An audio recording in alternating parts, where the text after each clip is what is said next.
Assalamualaikum warahmatullahi wabarakatuh. A'udzu billahi minasyaitonir rajim. Bismillahirrahmanirrahim. Qul huwallahu ahad, Allahu samad, lam yalid wa lam yulad wa lam yakul lahu kufuwan ahad. Allahumma sholli ala Muhammad wa ala ali sayyidina Muhammad. Shadaqallahul azim. Kepada seluruh jemaah yang teramat sangat kami hormati, kami muliakan, juga yang dirahmati Allah Subhanahu wa ta'ala, dimanapun Anda berada, baik yang hadir maupun yang tidak hadir, baik yang dekat maupun yang jauh. Alhamdulillah, kita sangat patut bersyukur karena pada kesempatan malam ini kita bisa bertemu kembali. Walaupun masih tidak normal seperti waktu dulu karena ini masih dalam kondisi pandemi. Dan pada malam hari ini kita niatkan sejak awal kita mengadakan peringatan memperingati Maulid Nabi besar Muhammad sallallahu alaihi wasallam. Pengertian memperingati Maulid Nabi besar Muhammad sallallahu alaihi wasallam, di sini kita memperingati hari kelahirannya, bukan hari wafatnya. Sehingga kita bisa memetik banyak hal dari rahmat yang terbesar selama ini. Bapak Ibu sekalian yang teramat sangat kami hormati, apakah rahmat terbesar yang diterima oleh umat manusia? Rahmat yang terbesar yang diterima oleh umat manusia itu ialah Allah Subhanahu wa ta'ala menurunkan kekasihnya, menurunkan utusannya, yaitu Kanjeng Nabi Muhammad Shallallahu Alaihi Wasallam. Itu puncaknya rahmat. Jadi seluruh alam ini mendapat rahmat itu. Seandainya tidak ada itu, maka ada kemungkinan tidak ada seorang manusia pun yang luput dari api neraka. Jadi kita perlu memahami hal itu sehingga kita bersyukur tadi tepat apa yang kita syukuri. Bapak Ibu sekalian yang teramat sangat kami hormati, kami muliakan, juga yang dirahmati Allah Subhanahu wa ta'ala, karena ini memperingati Kanjeng Nabi Muhammad sallallahu alaihi wasallam, maka sedikit banyak kita harus bisa mengenang kembali proses kelahiran Kanjeng Nabi Muhammad sallallahu alaihi wasallam. Pada saat beliau masih di dalam kandungan, ya, masih di dalam kandungan ibunya, itu hampir tiap malam ada makhluk yang datang, ya, yang datang menemui ibunda Nabi Muhammad Shallallahu Alaihi Wasallam. Beliau mengabarkan kepada ibunda, mengabarkan bahwa yang dikandung itu bukan sembarangan manusia, tetapi itu kekasihnya Allah, utusan Allah, Nabi akhir zaman. Dan beliau juga ditanyai, siapakah Anda ini? Itu menjawab, saya adalah Nabi Adam, manusia pertama, bapaknya manusia seluruh alam ini. Jadi Nabi Adam itu hadir di suatu malam pada saat Rasulullah itu berada dalam kandungan. Kemudian di malam-malam yang lain datang pula Nabiullah Idris, juga demikian. Semua para nabi itu datang mengabarkan kepada ibundanya bahwa yang dikandung itu adalah bukan sembarangan makhluk, bukan sembarangan manusia, tetapi Nabi akhir zaman, bahwa tidak akan ada nabi lagi sesudah itu. Kenapa di dalam Islam yang paling tidak itu 25 nabi harus kita ketahui? Itu sebab pada malam kehamilan beliau itu hadir semua. Jadi ibundanya Kanjeng Nabi Muhammad sudah tahu semua yang hadir itu. Bahkan para malaikat juga hadir. Pertama malaikat Jibril. Terus beberapa hari kemudian malaikat Mikail, kemudian malaikat Israel, malaikat Israel. Jadi keempat malaikat tadi dari Kanjeng Nabi masih di dalam kandungan itu sudah hadir ke situ dan sekalian memberi kabar kepada ibundanya bahwa keempat malaikat tadi itu memang pimpinannya para malaikat. Gitu. Jadi para malaikat itu punya pimpinan, yaitu tadi keempat malaikat tadi. Itu dikabarkan sejak Nabi itu belum lahir. Dan peristiwa-peristiwa yang lainnya, bahkan hampir seluruh malaikat itu mengetahui juga memberi kabar kepada ibundanya Kanjeng Nabi Muhammad SAW. Itu bukan cerita bohong dan sungguh-sungguh terjadi itu. Itu sebelum Nabi itu lahir. Ketika Rasulullah SAW itu lahir, waktu lahir itu dalam kondisi cahaya, hanya berupa cahaya yang keluar. Pelan-pelan baru terlihat bayinya, jari-jarinya kelihatan jelas baru dan ibundanya itu sendirian di rumah. Tetapi dalam keadaan sendirian tadi ada 4 wanita yang berbau harum itu datang membantu kelahirannya tadi. Itu. Lah yang datang itu yang pertama Ibu Siti Hawa. Jadi istrinya Kanjeng Nabi Adam ikut membantu kelahirannya. Kemudian ada pula Ibu Maryam, ibunya Nabi Isa ikut membantu kelahiran tadi. Gitu. Kemudian dan lain-lainnya. Yang jelas ada 4 wanita yang berbau wangi, berbau harum ikut membantu kelahiran Nabi besar Muhammad SAW. Terus ketika lahir, sesudah lahir di daerah Persia itu ada sebuah api, ya. Ini masalah umum, semua orang Islam pasti tahu. Namanya api Majusi, api yang disembah oleh orang-orang Majusi, yang mana sejak dulu tidak pernah padam. Begitu Kanjeng Nabi Muhammad itu lahir, pada saat itu pula padam api itu. Kemudian masih banyak lagi kejadian-kejadian yang tidak masuk di akal, menyatakan, membuktikan bahwa beliau memang kekasihnya Allah Subhanahu wa Ta'ala. Lah dari sekian cerita, dari sekian riwayat yang terjadi nanti, yang terjadi itu ada maknanya. Itu bukan sekedar cerita, bukan sekedar riwayat, tetapi ada maknanya. Karena begini, Rasulullah SAW semenjak diturunkan ke dunia hingga beliau wafat, yang dibawa oleh beliau tadi yaitu syariat Islam.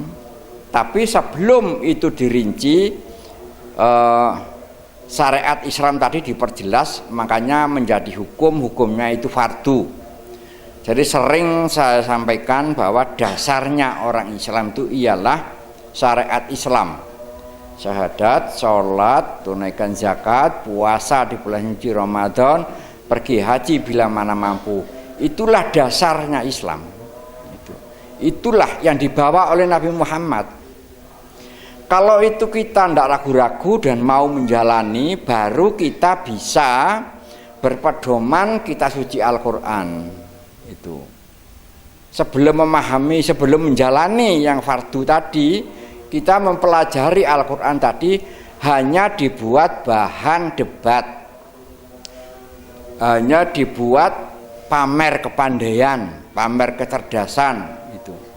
Itu tidak bernilai, tidak akan mungkin bisa menerapkan seperti apa yang tertera di dalam kitab suci Al-Quran.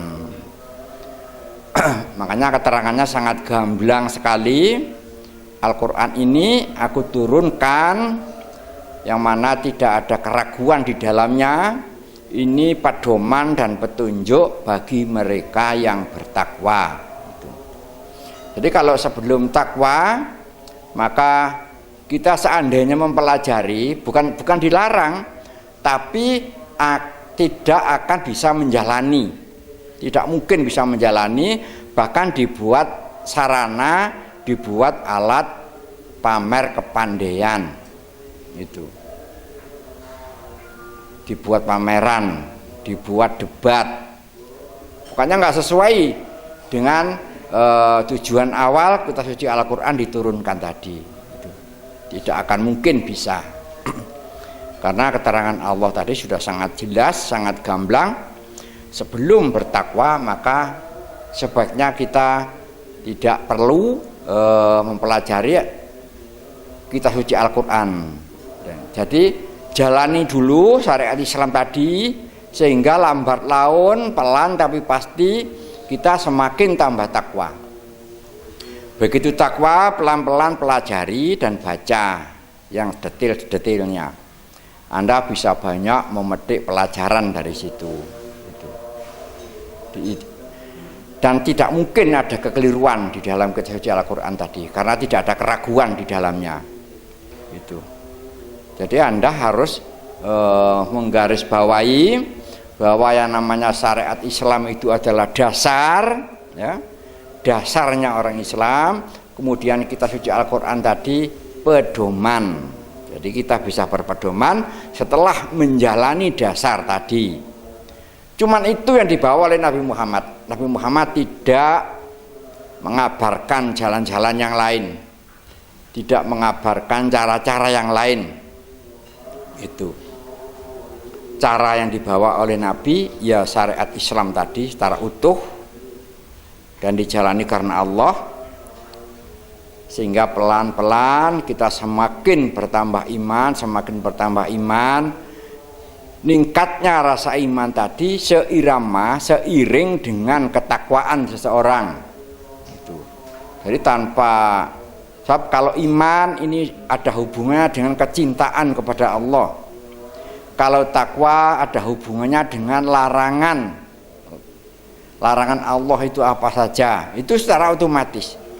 Kalau perintahnya ini dijalani karena Allah, maka otomatis larangannya pun diberi kemampuan untuk menjauhi. Tapi kalau menjalani perintah tadi karena sesuatu, bukan karena Allah, maka walaupun menjauhi larangan pun juga karena sesuatu, itu juga otomatis. Nah, itu kalau kita jalani, kita terapkan, maka Islam menjadi keyakinan. Itu. Tapi kalau ibadah, rajin ibadah, tapi karena selain Allah, maka Islam menjadi keraguan. Itu bukan menjadi keyakinan, tapi menjadi keraguan tanpa disadari. Itu. Jadi kita harus peka membedakan mana yang buat pribadi, mana yang buat yang lain. Itu. Khusus yang buat pribadi, jalani itu karena Allah. Pokok keperluan pribadi itu karena Allah, ya. Kalau keperluan yang lain silahkan, ada bebas di situ. Bagaimana hablum minan nas ini tergantung bagaimana yang hablum minallah itu. Kalau hablum minallah sudah benar dijalani karena Allah, maka seandainya orang itu memintakan atau mendoakan yang lain, itu pasti ikhlas. Gitu. Tapi kalau yang fardu tadi dijalani tapi karena sesuatu, walaupun dia memintakan, mendoakan yang lain pun pasti karena sesuatu. Itu pengertian bagaimana hablum minan nas ini tergantung bagaimana hablum minallah. Terus kami lanjut dengan kehidupan sekarang. Apabila seseorang tadi ibadah karena Allah ya, lewat jalan yang lurus seperti yang tak ceritakan tadi, syahadat, sholat, tunaikan zakat, puasa, haji bila mana mampu, itu dijalani karena Allah tanpa ada keraguan ya. Kalau itu dijalani karena Allah, maka orang itu akan kembali fitrah. Kembali fitrah itu sama halnya dengan Kanjeng Nabi lahir tadi. Begitu Kanjeng Nabi lahir ke dunia, api yang selama ini menyala menjadi padam. Itu api tadi api negatif atau sesuatu. Nah, orang ini selama ini ibadah karena sesuatu, itu hampir sama dengan menyembah api tadi. Itu hanya caranya yang beda. Itu. Bapak Ibu sekalian yang teramat sangat kami hormati, sampai kapanpun selama kami masih bisa bicara, kami tidak akan bicara yang lain. Kami tetap bicara mengenai tentang syariat Islam, jalan yang lurus. Syariat Islam yang utuh itulah puncaknya penyebab sehingga manusia ini bisa menjadi fitrah. Itu. Saya tidak menyalahkan, saya juga tidak melarang ada orang yang rajin ibadah tapi karena uang, karena rezeki ya. Itulah namanya nyembah dunia memakai cara Islam. Itu akan lebih parah akibatnya. Semakin tua bukan semakin cinta kepada Allah, tapi semakin cinta kepada dunia.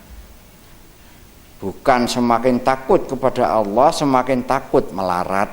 Gitu. Kami sering bicara, siapapun yang rajin ibadah karena rezeki, karena uang, maka orang itu gembira hatinya karena uang.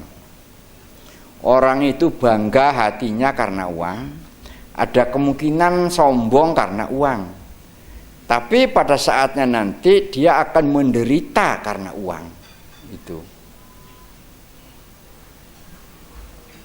Karena itu sama halnya dengan meragukan sifat Allah ya, meragukan sifat Allah bahwa Allah ini Maha memberi.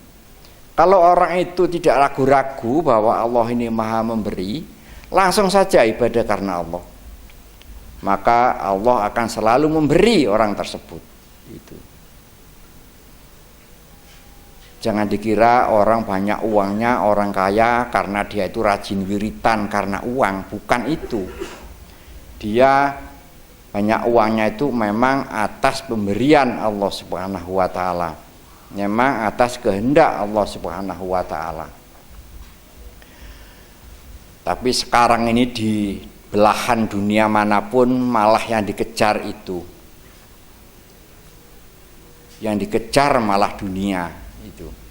Sehingga semakin tua bukan semakin takut kepada Allah, semakin takut melarat tadi. Bukan semakin cinta kepada Allah, semakin cinta kepada dunia. Nah, kalau dua ini sudah dirasakan, maka disadari apa tidak, berarti orang itu cinta dunia dan takut mati. Padahal sabda dari Rasulullah yang kita peringati ini, yang merusak akhlak manusia itu cuman ada dua. Yang pertama dia cinta dunia, yang kedua takut mati. Lah padahal kedua-duanya tadi hanya akibat aja. Siapapun yang rajin wiritan karena panjang umur, maka dia semakin takut mati. Semakin bukan takut kepada Allah, semakin takut dengan kematian. Barang siapa yang rajin ibadah karena rezeki, maka dia semakin takut dengan kemelaratan. Otomatis semakin cinta kepada dunia. Itu. Lah kalau dua ini sudah dirasakan, maka rusaklah akhlaknya orang tersebut. Itu. Pengertian rusak di sini ada kejadian apa yang mana sesungguhnya itu ketentuan dari Allah itu tidak akan diterimakan. Contohnya begini, ada orang meninggal, ya, ada orang meninggal. Lah, padahal dia sudah berupaya berobat, sudah ikhtiar, sudah apa, tapi akhirnya meninggal. Karena soal kematian ini memang ketentuan dari Allah. Jadi orang tersebut mati bukan karena suatu penyakit, tapi mati tadi memang karena sudah sampai garis ketentuan. Tapi ada sebagian orang yang masih nggak terima dengan kematian tadi.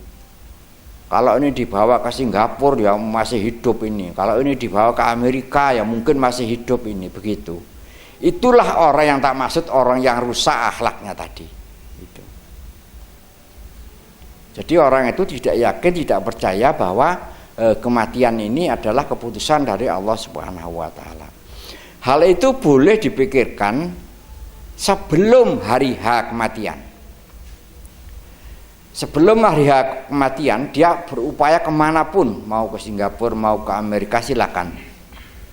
Tapi ketika sesudah hari H, maksudnya sesudah meninggal, kita semua harus tawakal. Ini meninggal ini bukanlah karena suatu penyakit. Meninggal ini memang sampai garis ketentuan. Itu bisa dipakai sesudah, bukan sebelum. Kalau pengertian yang harus dipakai sesudah diterapkan sebelum, orang itu menjadi seenaknya sendiri. Mati kan ketentuan, dibawa kemanapun, waktunya mati ya mati nanti. Taruh di rumah aja.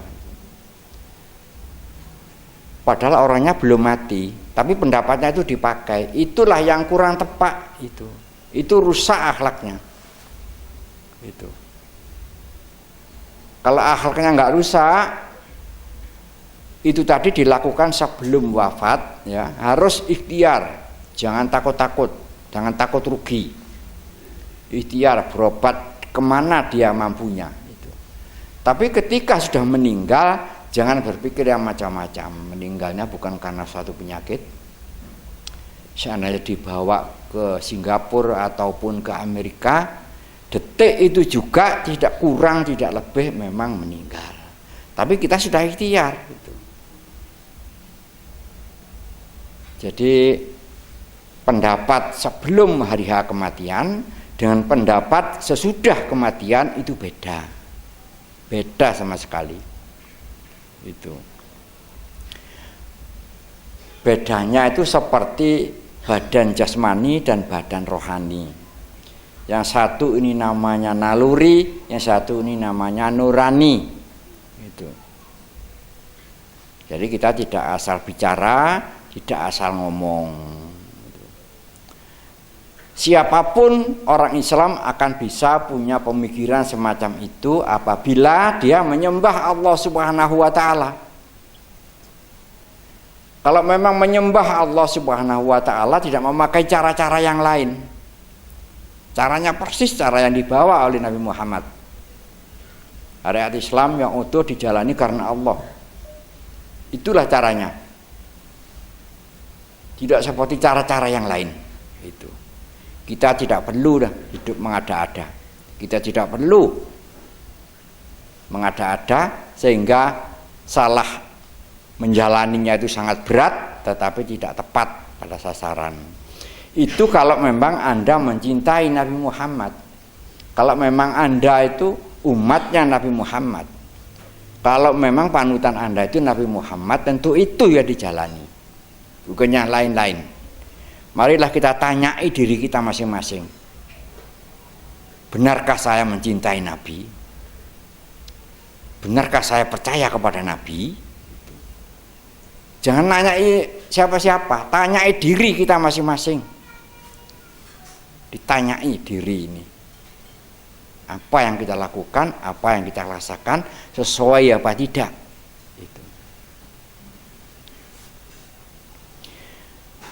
Benarkah saya ini yakin kepada Allah, yakin dengan sifat-sifatnya Allah?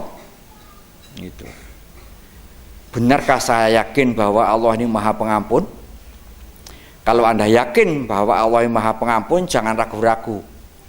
Jalani ibadah tadi karena Allah, maka Anda diampuni dosanya. Itu.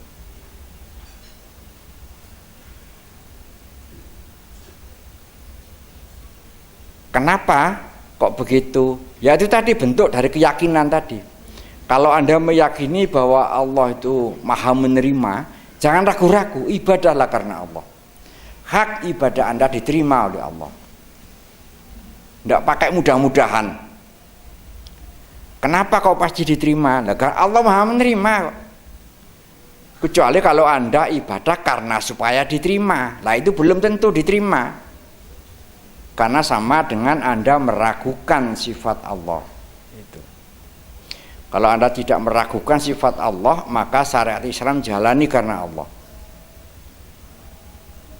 Hak dan pasti Anda dalam lindungan Allah Subhanahu wa Ta'ala. Itu. Asal yang fardu tadi dijalani karena Allah, Anda mutlak dalam lindungan Allah Subhanahu wa Ta'ala. Dan perlu Anda ketahui, apabila seseorang ini dilindungi oleh Allah Subhanahu wa Ta'ala, tidak ada sesuatu apapun yang bisa membahayakan Anda. Tidak ada sesuatu pun yang perlu Anda khawatirkan.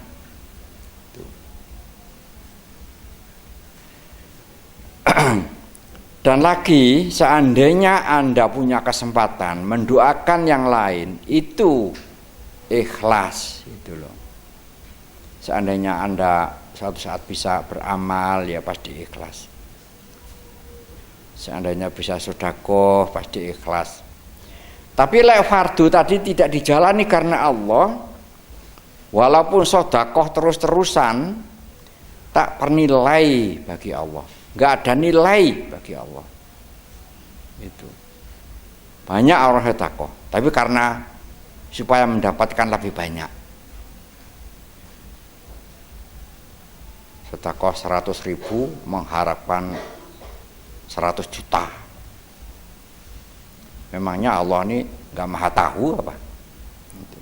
Nah itu kan lebih buruk dari orang menggandakan uang. Lebih jelek dari orang yang nganakna duit.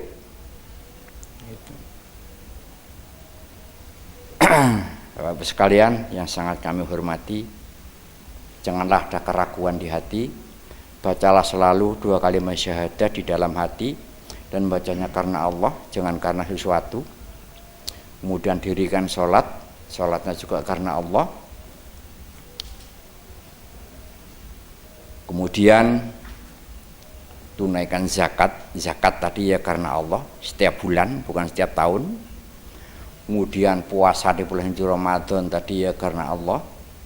Kemudian zakat lagi di situ, tapi namanya zakat fitrah. Zakat termasuk syarat rukunnya puasa, bukan rukun Islam yang ketiga, tapi syarat rukunnya puasa.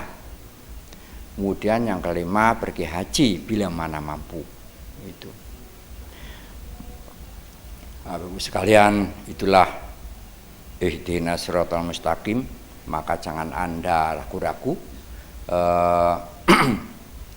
Kalau Anda lewat jalan yang lurus tadi, Allah akan melindungi, memelihara, serta memberi, serta mengampuni kita semua. Siapapun yang mau ibadah karena Allah, maka Allah melindungi, mengampuni, dan juga menerima ibadah-ibadah kita. Dan yang dilindungi bukan hanya kita, termasuk orang-orang yang dekat dengan kita, kedua orang kita, kedua orang tua kita, orang-orang yang pernah merawat kita, orang-orang yang pernah mempedulikan kita. Walaupun beliau sudah wafat, maka oleh Allah akan diberi ampunan. Bukan hanya diri kita yang diampuni. Itulah yang perlu kami sampaikan pada acara Maulid ini. Maka ada sedikit lagi. Kanjeng Nabi Muhammad itu nabi yang terakhir. Tidak akan ada lagi nabi sudah itu. Tetapi Nabi Muhammad bisa tahu riwayat Nabi Adam, Nabi Idris, Nabi Nuh, Nabi Hud, dan seterusnya. Itu ada asal-usulnya. Asal-usulnya itu begini. Kanjeng Nabi Adam waktu diturunkan ke bumi, ini pergi kemanapun ini diikuti oleh malaikat di belakangnya. Ada 4 malaikat tidak pernah menjauh sama sekali. Karena seorang nabi dan baru saja turun dari surga, maka sedikit banyak beliau masih diberi kemampuan untuk melihat malaikat tadi. Akhirnya Nabi Adam melapor, ya Allah, kenapa saya kemana-mana kok diikuti oleh malaikat 4 ini? Gitu. Akhirnya oleh Allah dijelaskan bahwa itu tidak mengikuti kamu. Yang diikuti malaikat itu adalah Nur Muhammad, kami sisipkan di tulang belakangmu. Jadi Nur Muhammad tadi disisipkan di tulang belakangnya Nabiullah Adam alaihissalam. Nah, kemudian ketika beliau sudah wafat, Nur Muhammad tadi oleh Allah dipindah ke Nabiullah Idris alaihissalam. Setiap nabi di dalam punggungnya itu disisipi namanya Nur Muhammad. Ya juga demikian, dia juga tahu, ya Allah, kenapa saya kok selalu diikuti oleh 4 malaikat ini. Ya terus oleh Allah dijelaskan seperti itu. Nah, ini nanti akan selesai ketika Nur Muhammad tadi wujud manusia, ya Kanjeng Nabi Muhammad itu. Sampai Nabi Isa gitu. Nah, ketika sudah ada dalam kandungan, lahir, begitu dewasa, karena Nur Muhammad pernah tinggal di punggungnya, di tulang belakangnya para nabi, sehingga bisa tahu persis riwayatnya para nabi yang terdahulu. Kenapa Nabi Muhammad itu nabi yang terakhir kok bisa tahu riwayat sejarah para nabi yang terdahulu? Itu begitu ceritanya. Jadi tidak ada yang aneh. Bahkan Nabi Muhammad itu ketika ditanya riwayat para nabi yang terdahulu, tidak pakai mikir, langsung dijawab saat itu juga. Itu. Karena bukan katanya, bukan kata-katanya, bukan, karena Nur Muhammad sebelumnya ada di tulang belakang, di tulang para nabi itu. Nah, sehingga ada aturan paling tidak 25 nabi orang Islam harus tahu dan harus hafal. Itu ada sejarahnya seperti itu.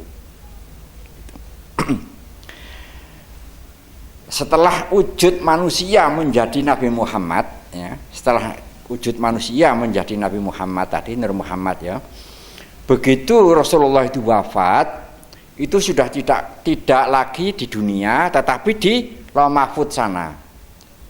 Tapi namanya sudah beda, namanya menjadi Nafsul Mutmainnah.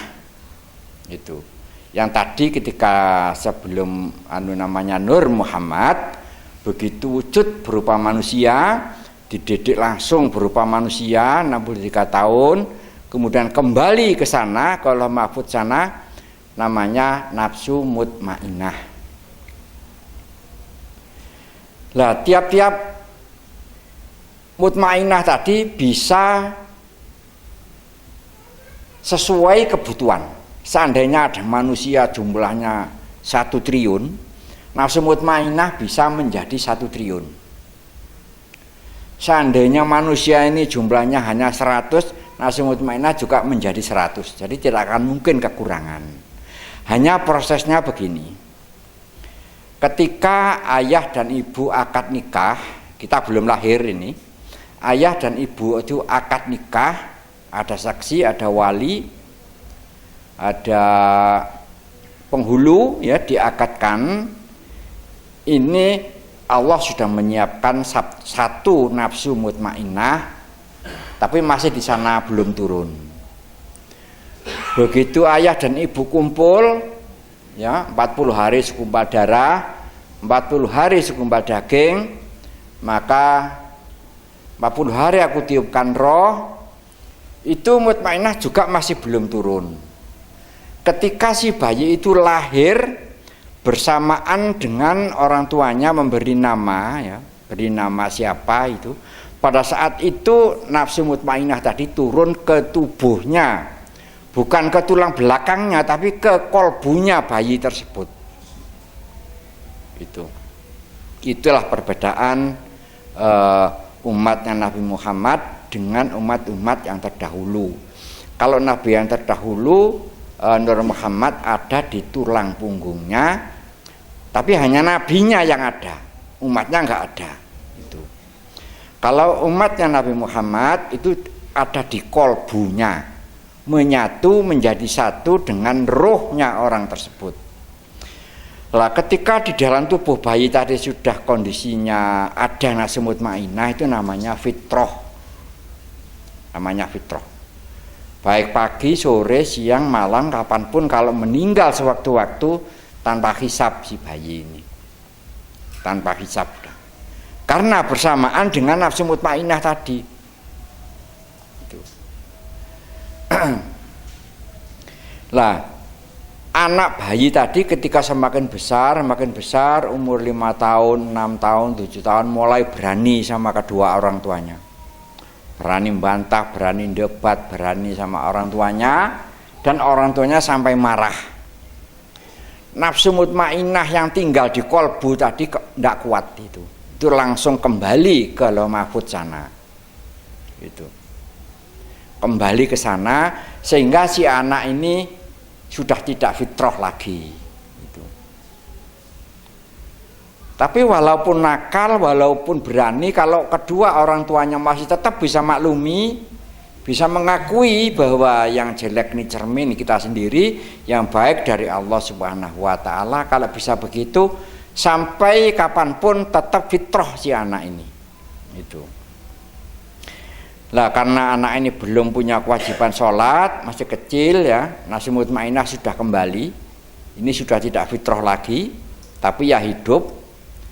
Dia mau melakukan apapun selalu pura-pura. Ketika seseorang sudah tidak fitrah, melakukan apapun selalu pura-pura. Gitu. Seandainya amal, ya karena supaya dipuji orang. Seandainya baik sama orang tuanya, ya karena supaya mendapat warisan. Dia mau mengerjakan apapun selalu pura-pura. Itu. Tidak sungguh-sungguh. Baik sama orang ya karena supaya dibaiki. Itu. Terus itu. Lah ketika sudah dewasa, sudah orang sudah mengerti tentang jalan yang lurus, syariat Islam tadi dijalani ya, syahadat, sholat, zakat, puasa, haji bila mana mampu tadi dijalani, dan karena Allah, bukan karena selain Allah ya. Kembali fitrah lagi. Jadi nafsu mutmainnah turun lagi ke jasadnya orang tersebut. Ya sama. Kalau sudah fitrah pagi, sore, siang ataupun malam kalau meninggal tanpa hisab itu.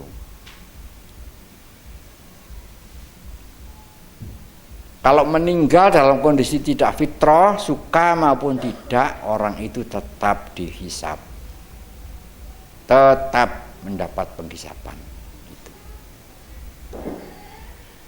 Jadi satu-satunya cara, satu-satunya jalan yang benar-benar diridhoi Allah Subhanahu wa Ta'ala hanya syariat Islam tadi. Saman mau percaya mau tidak, saman pikir sendiri-sendiri.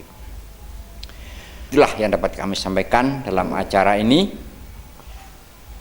Sekarang mari kita bersama-sama berdoa. Walaupun orangnya cuma sedikit, ini masih tetap baik kalau kita melakukan doa bersama. La hadratin nabiyika Muhammadin sallallahu alaihi wasallam. Al-Fatihah. A'udzu billahi minasyaitonir rajim. Bismillahirrahmanirrahim. Alhamdulillahi rabbil alamin. Ar-Rahmanir Rahim. Maliki yaumiddin.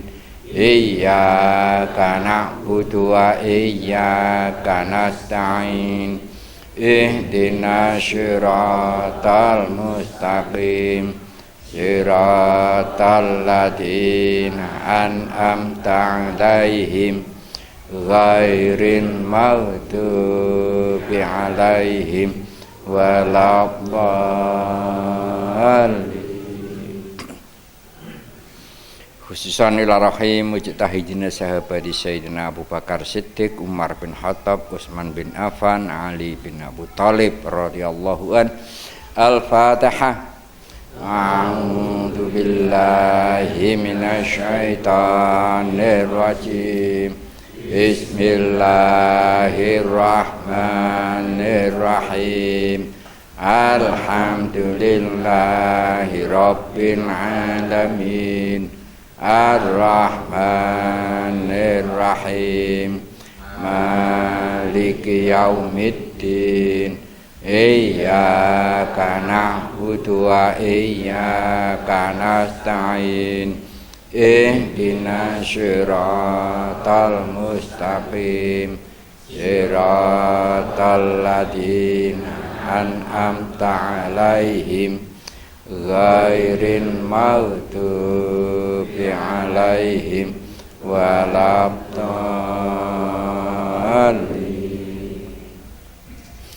Khususan Nabiullah Khidir alaihi salam. Al-Fatihah. A'udzu billahi minasy syaithanir rajim. Bismillahirrahmanirrahim. Alhamdulillahi rabbil alamin. Ar-Rahmanir-Rahim. Maliki yaumiddin. Iyyaka na'budu wa iyyaka nasta'in. Ihdinas siratal mustaqim. Siratal ladzina an'amta 'alaihim ghairil maghdubi 'alaihim waladdallin. Al-Fatihah. A'udzu billahi minasy syaithanir rajim. Bismillahirrahmanirrahim. Alhamdulillahi rabbil alamin. Ar-Rahmanir-Rahim. Maliki yaumiddin. Iyyaka na'budu wa iyyaka nasta'in. Ihdinas siratal mustaqim. Siratal ladzina an'amta 'alaihim ghairil maghdubi 'alaihim waladdallin. Khususan ila rohai ummahatina ummahatikum wa abaina wa abaikum wa ahlina wa ahlikum minal muslimina wal muslimat wal mu'minina wal mu'minat al ahya minhum wal amwat. Al-Fatihah. A'udzu billahi minasy syaithanir rajim. Bismillahirrahmanirrahim. Alhamdulillahi rabbil alamin. Ar-Rahmanir-Rahim. Maliki yaumiddin. Iyyaka na'budu wa iyyaka nasta'in. Ihdinas siratal mustaqim. Siratal ladzina an'amta 'alaihim ghairil maghdubi 'alaihim waladdallin.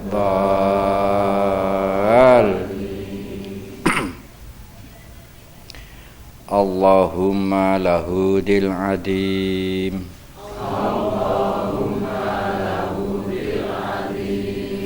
Allahumma lahudil adim. Allahumma lahudil adim.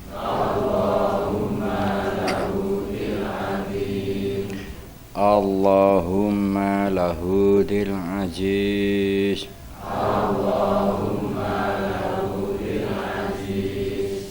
Allahumma lahudil aziz.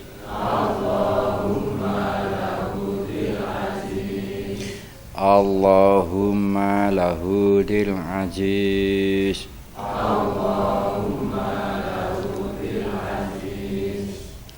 Allahumma lahudil ghafar.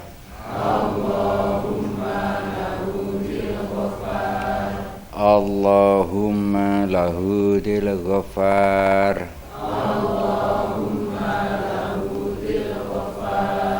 Allahumma lahudil ghafar.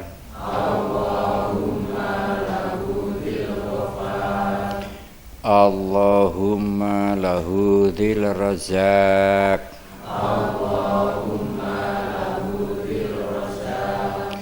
Allahumma lahudil razak.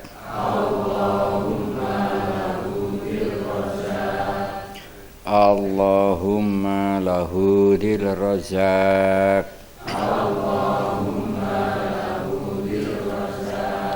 Al-Fatihah.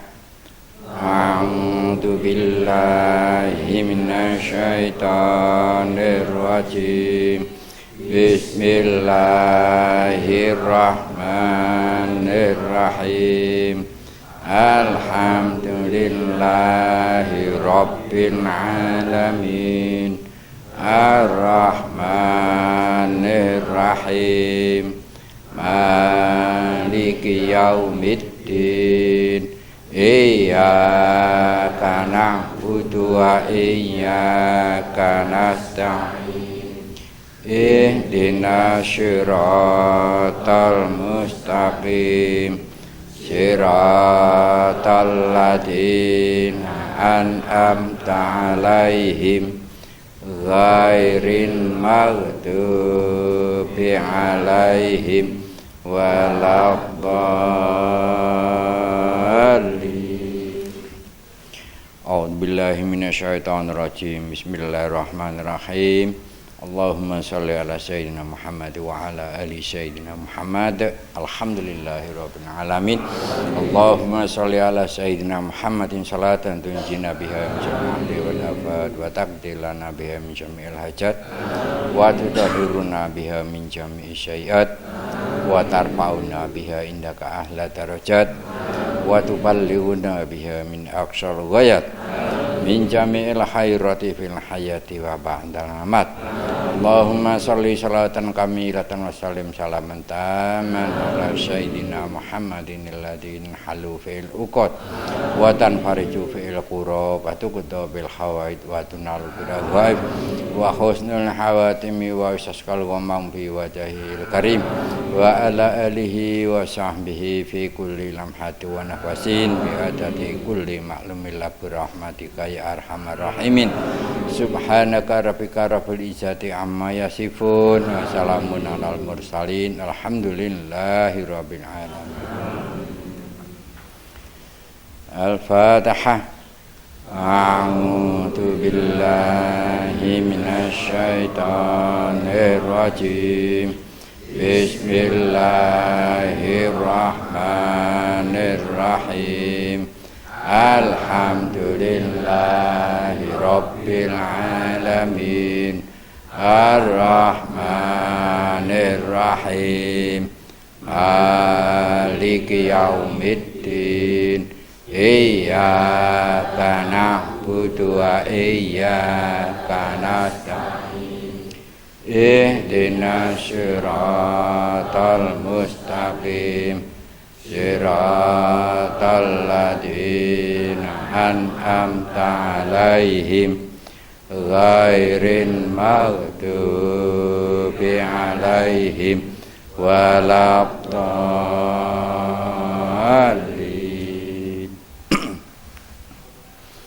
Allahumma shalli ala Muhammad.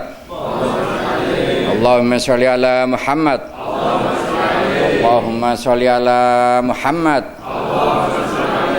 Assalamualaikum warahmatullahi wabarakatuh.